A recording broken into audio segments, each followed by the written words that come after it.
Welcome to Blueprints for Brilliance Coaching Insights, a podcast by coaches for coaches. Our guests share their hard-won wisdom to help you grow your coaching business and create a life of success. So get ready to unlock the blueprints to your success. Welcome everyone to today's episode. I'm absolutely thrilled that you're here, and I'm really excited because we have the real Jason Duncan here today. His company is called the Exeter Club. He is an exit strategy coach. So I look forward to learning about the real Jason and also his exit strategy business. So welcome, Jason. It's lovely to have you. Thank you, Jeannie. Glad to be here. Brilliant. So tell me a little bit about, and tell our listeners a little bit about, how did you become an exit strategy coach? Because that wasn't offered at my university when I went. I don't think very many still offer it to this day, unfortunately. But I became an entrepreneur after I was an unemployed school teacher. And I thought, I got to do something. So I ended up starting a company. And through the practice of starting that company and through trial and error over the next 6 or 7 years, I built a very successful multi-million-dollar company. We were on the 5,000 list a couple of times and in Entrepreneur 360 list. We were doing really well. And in 2018, we hit what I thought was the gold standard for small business. So we hit $1 million in net profit that year. And I thought, okay, it's time to sell the business. And my business coach looked at me and said, Okay, quick pause. This episode is sponsored by our Profit Clarity Masterclass.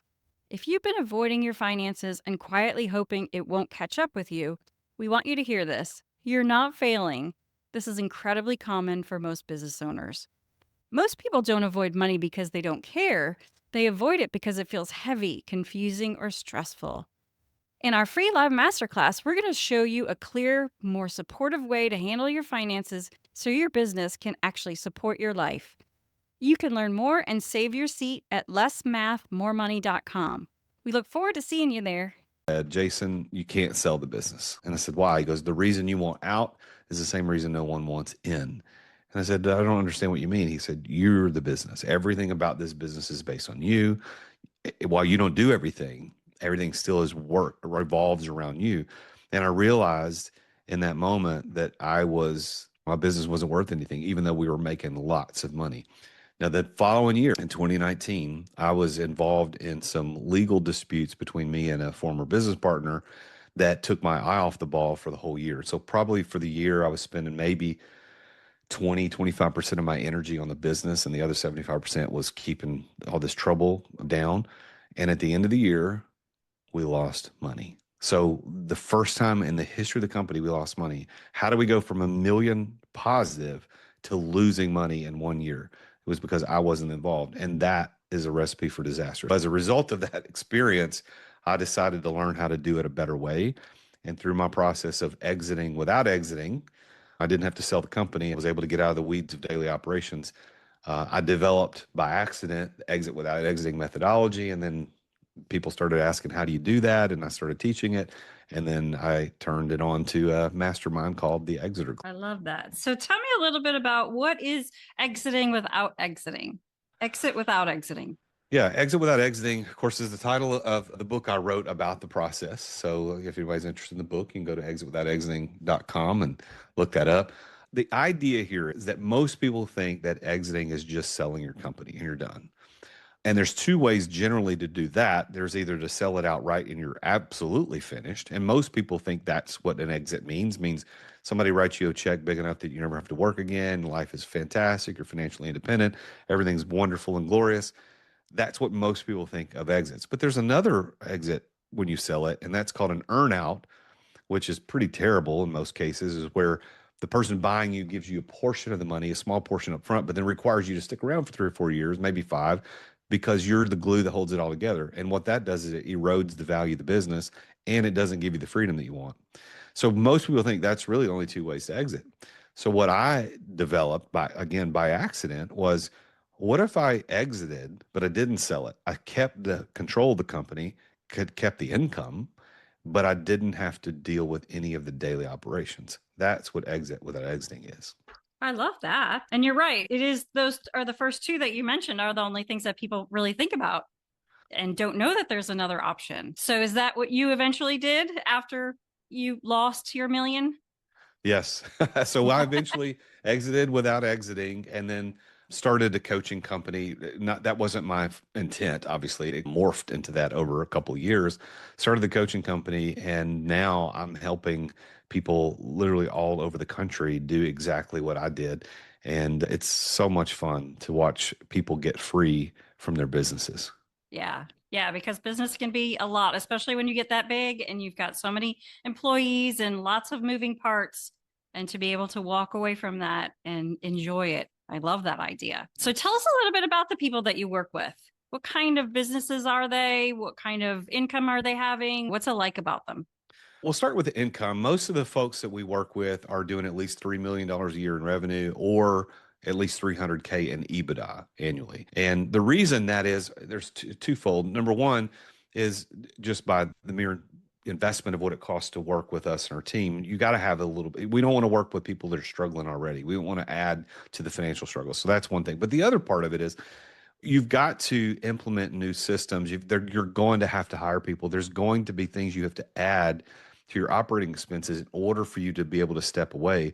And if you're a startup or you're struggling or you still haven't hit that $1 million mark, you know that this program is not designed for you. There's other coaches that can help you get startup into a growing, scaling business. So we're only working with those types of businesses that are doing that type of income. Now, in terms of industries or to other types, it's literally, Jeannie's all over the board. We have doctors, lawyers, chiropractors, home health people. We also have general contractors. We have people running online businesses. We have towing companies, janitorial companies, literally everything you can imagine. And they're all figuring out how to get set free from being a slave to their business. This is funny because way back when we started, I remember reading or hearing from someone who said, don't name your business after yourself because it's much more difficult or maybe impossible to sell it. Because I think even lawyers, if they name it after themselves, can't sell or have to sell to another lawyer. I could be wrong on that. But so, what do you encourage people to do maybe earlier on, or even when they're thinking about getting a business rolling, that they can do, think ahead if they do are planning on selling it one day? I think from a practical standpoint, Jeannie, you're right about naming it after yourself. That's a surefire way in most cases to make your business pretty unsellable at some point in the future. Now, are there exceptions to that? For sure, there are exceptions to that. But as a general rule, if you're running Smith Roofing, like your roofing company is attached to your name, Bob Smith, and it's going to be hard for someone else to want to buy that. That doesn't mean they won't. It'll just be more difficult. So yes, I think from a practical standpoint, don't name it after yourself. But bigger than that, I think the idea is you got to prepare for the at the beginning. I would venture a guess that most of your listeners, if they're entrepreneurs, they're not starting a business just to have a better job and they want to work this job until they die. They're starting a business to provide a certain type of lifestyle. So we have to think about that. The business ownership, the purpose of business ownership isn't owning the business itself. It's so that the business can provide the lifestyle and the resources to live the life that you want to live. That is the purpose. And that's part of our credo in the Exeter Club. That's actually one of our tenets of our credo is that we believe that business ownership, the reason for that isn't just to own it, it's so that the business can provide you the resources to live the life that you truly desire. If you start a business with that in mind, it will affect every way that you just make this. For example, if you're running an ice cream shop and you start this business with, I want my ice cream shop to provide me the lifestyle I want. I don't want to have a job running an ice cream shop.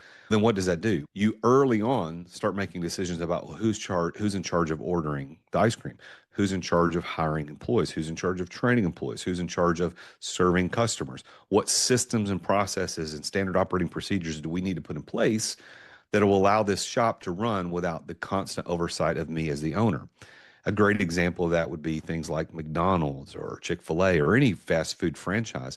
When those things started, they looked at this and said, we have to develop this into a repeatable method that a teenager who doesn't give two flying craps about this business can run, even if nobody's watching them. Now, that's a that's a funny way to say it, but the idea is when you have the right mindset to start your business, knowing that the business has to run by itself eventually, then you make different decisions. Yeah, I love that. And I don't think enough people think of it that way. Like you said, they want to go in, and fair credit to a lot of our clients, they go in with the intention of, I want to make a difference in the world. And that is a great thing. There's a different mindset to, I will need to design a business that provides that lifestyle. I praise God that I'm actually in a business right now that is using every talent and gift that I've been given And I get to live the lifestyle I want. I don't have to be anywhere at a certain time. I get to serve great people. I get to work with good people. I got a great team. This is a pinch me type life for me, but I did this on purpose. It didn't happen by accident. Yeah. And it didn't happen the first time either. It No, not the first 12 times. yeah, the rags to riches story that this is all going to happen in 24 hours is probably pretty untrue for those who might be buying into some of that marketing. But I love that you talk about systems and processes and SOPs because we always say SOPs are not sexy, but they are so necessary if you are going to grow and you're going to grow well. Are probably the most undervalued part of what it takes to exit without exiting, looking in from the outside. Now, once you're on the inside and you're part of the Exit Club, you understand how important they are. But let's face it, like you said, Jeannie, SOPs are like they're like watching fingernails grow, or it's terrible to develop and to audit them. I teach our clients that you need to audit your SOPs at least once a quarter, pick a few and audit them, make sure they're still up to date. But SOPs are really necessary. Why? Because SOPs are designed or should be designed so that anybody who steps into that role can at least know the order of operations, what needs to happen. What a lot of people confuse SOPs with are training manuals. See, training manuals teach you how to do something, but SOPs are who does it, when they do it, why they do it. And that's it. That's what an SOP is, but not a how. Like a how they do it is a training manual. And that's what you deal with. I expect my marketing people to know how to do certain things in marketing. But in terms of when they do certain things and why they do certain things, they might not know that. So that's what an SOP is designed for. So do this, then do this, and who does it and who's responsible for it. That's what SOPs are for. And we use Google Docs to create ours. It's pretty simple. And we can tag the people because Google Docs lets you tag, you just at somebody. And then you can look for your name in that document. Oh, this is the step that we're in the SOP. This is what I do. This is my part of that. But it's not a training manual. And I think a lot of people get bogged down in SOPs because they think they're training manuals and they're not. Yeah, we always say if a process has more than three steps and you do it more than three times, then it needs an SOP. That's a good rule of thumb. I would definitely agree with that. We actually do that for a lot of our clients is because we know they don't like to do SOPs, nor do a lot of them know how to put them together. So we help them with Ps and we also help them start outsourcing because for a lot of our clients, they've never hired anyone. And that's a big responsibility and a lot of moving parts and a lot of things they don't understand. And so we help them learn that skill so that they can, as they grow, get bigger, hire other skilled people to work for them. Yeah, sounds like you're doing it right. I think one thing I would say is that when you're thinking about exiting, because that's what we do in the Exit Club is we help people exit, but not necessarily in the way that you might think. It's not just taking you to sell, although we have clients that we're helping sell their companies, is that there are certain things you have to fix before you're really able to exit. Especially if you didn't start with the exit in mind. If you started your business like most people and you're just showing up every day doing your job, and then one day you wake up and go, "Ooh, I need to plan on how to exit." If you just go to exit, then you're going to discount yourself significantly. 83% of businesses that list for sale don't ever sell. And that's a huge truth that people need to wake up to. 83%. These are not people who think they want to sell. These are people who actually list their business with a broker or some sort of person to help them put it out in the market to sell. 83%, Jeannie, don't sell. Now, what does that mean? That means that they're not buyable. Like people won't buy these businesses, at least not at the price that's being presented. I've been an investor for quite some time and looking to buy their businesses. And I've walked away from the table several times on businesses that just simply weren't buyable. They were too dependent on the owner. They had things wrong with their finances. Their books were a little bit out of whack. They didn't have any processes. And so what am I buying? I'm buying a job. I don't want a job. I'm at a way past wanting to buy a job. Now, there may be some people who have some money burning a hole in their pocket and they don't know what entrepreneurship is and they'll buy a job all day long. But that's probably part of the 17% that actually sell. If you want to figure out what to fix before you exit, one of the services that we offer is we do a webinar every day of the week called What to Fix Before You Exit. And if you're interested in it, your listeners want to go to it, it's totally free and it's real training. It's not a sales pitch in disguise. It's called whattofixbeforeyouexit.com. So just go there. You can register or you can watch it. It's probably, I think we got another one coming up the day that this airs, as long as it's a day that we're all still on earth, they can watch it. That's fantastic. So tell me, this is amazing. And I'm so grateful for people like you who create things that are needed, really needed and important for to help other people live the life they want. So thank you for doing that. So tell me what's next for you, if there is anything new Well, on the horizon or anything that you are looking to do in your future. I have some financial goals with this company that I haven't yet hit. We're still working towards. And as we hit those goals, that'll open up some new opportunities. I do want to acquire some other businesses, but I'm not in any hurry to do that. I made the mistakes trying to acquire and start other companies. I never start another company, I can tell you that. I'm number 14. This has been very difficult. I'm not interested in doing this one anymore. But I do want to acquire some more businesses and some more real estate. We own a little bit of real estate for investment purposes, but I want to do some of that. But in terms of what I'm doing, I'm 50 years old. I'm living my ideal life. I'm living in the center of my joy, my passion, and my purpose.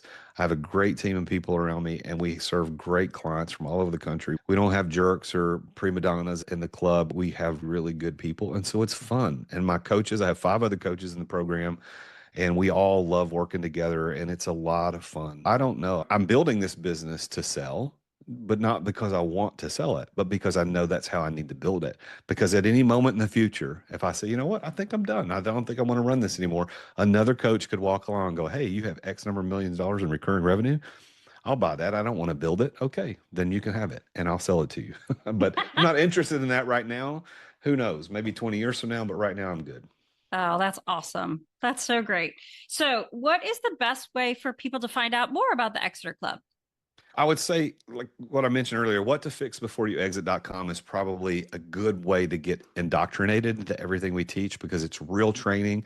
And when you go watch the webinar, if you're watching this, you'll see that I'm sitting in the same spot wearing the same, like I wear this black shirt every day. This is my uniform, this is what I wear every day. So I'm sitting in my home studio and this is where I deliver the training exactly like I'm talking now. So it's really easy.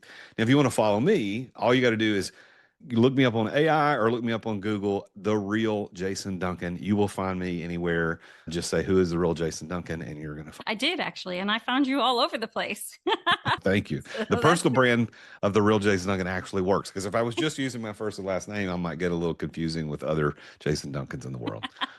fantastic. Absolutely. Thank you so much for sharing your wisdom and for inspiring us. I think you've inspired a lot of our listeners to think, wow, how exciting would it be to exit my business and be able to still have an amazing income? So I have one last question for you, please. And it is, if you could provide one tip to make the world a better place, what would that be? Everyone should practice the golden rule. Do unto others as you would have them do unto you. And if we all did that, think about how much better this world would be. I love that. The real Jason Duncan, thank you so much for joining me. This has been my pleasure. And I'm sure my audience is thrilled that we had you on today. Thanks for joining us today on Blueprints for Brilliance Coaching Insights. We hope you're leaving this episode with inspiration to take your coaching business and your life to the next level.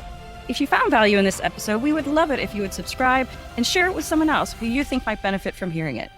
Thanks, and we'll see you in the next episode.